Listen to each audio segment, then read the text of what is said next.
महत्त्वाचा आहे आणि तेवढाच भावनिक देखील आहे, तेवढाच आनंदी आणि दुःखद देखील आहे. कारण अजित पवार यांच्या जागी त्यांच्या पत्नी सुनेत्रा पवार यांची गटनेतेपदी आणि उपमुख्यमंत्रीपदी निवड करण्याची वेळ आज या पक्षावर आलेली आहे। त्यामुळे एक वेगळाच भावनिक क्षण या ठिकाणी निर्माण झाल्याचं आपण पाहतोय। तर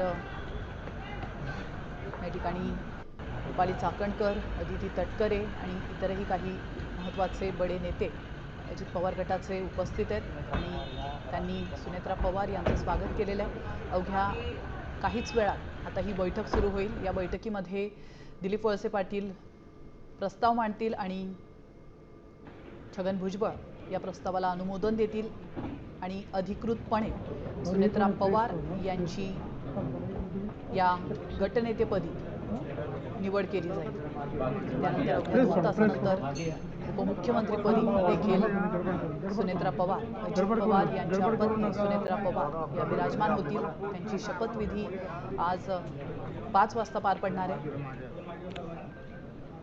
विधिमंडळातली ही दृश्य आपण पाहतोय, विधान भवनातली ही दृश्य आपण पाहतोय। विधिमंडळाची बैठक थोड्याच वेळात या ठिकाणी पार पडणार आहे। त्यासाठी सर्व नेते अजित पवार गटाचे या ठिकाणी दाखल झालेले आहेत आणि महाराष्ट्रातील सर्व बातम्यांचे विश्वासार्ह व्यासपीठ,